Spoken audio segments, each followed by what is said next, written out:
सीता के प्रति काम मोह से कमजोर और पाप कर्मों की ग्लानि से भीतर ही भीतर खोखला हो चुका रावण आज एक विचित्र द्वंद्व में था। लेकिन लंकाधिपति का अहंकार अब भी अजेय था। अपनी मृत्यु को द्वार पर खड़ा देख उसने आज अपनी अंतिम महासभा बुलाई। वह सोने की जाली और मणियों से अलंकृत उस विशाल रथ पर सवार हुआ जिसे देख देवराज इंद्र भी चकित रह जाएं। काले मेघों जैसी गर्जना करने वाले घोड़े जब राजमार्ग पर दौड़े तो सहस्रों शंखों और वाद्यों के घोष से वातावरण गूंज उठा। आगे तलवारधारी योद्धा और पार्श्व में विकराल राक्षस रावण आज अपने पूर्ण वैभव के साथ सभा की ओर बढ़ रहा था। विश्वकर्मा निर्मित उस दिव्य सभा में पहुंचते ही रावण ने दहाड़ कर आज्ञा दी, दूतों तनिक भी विलंब न हो, जाओ और लंका के उन सभी महारथियों को तत्काल यहाँ उपस्थित करो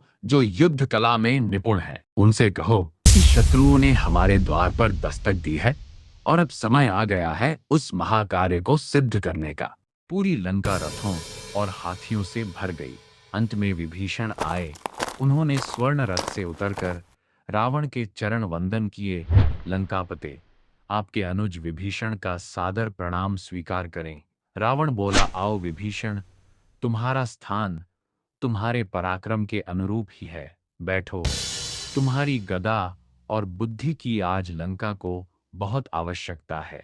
चंदन और अगरू से महकती उस सभा में सन्नाटा छा गया। तब शस्त्रधारियों के बीच बैठे रावण ने अपनी गंभीर वाणी में कहा, मेरे पराक्रमी योद्धाओं, राम और उसकी वानर सेना हमारी सीमाओं को चुनौती दे रही है। काम मोह ने भले ही मेरे शरीर को दुर्बल किया हो, पर मेरी भुजाओं का बल अब भी प्रलय लाने में सक्षम है। अब समय आ गया है कि हम उनकी धृष्टता का ऐसा उत्तर दें कि आने वाले युगों तक आपकी वीरता की गाथा गाई जाए। रावण का यह राजसी वैभव और उसका यह आत्मविश्वास क्या उसे आने वाले विनाश से बचा पाएगा? वाल्मीकि रामायण के इस प्रामाणिक सफर में हमारे साथ जुड़ें।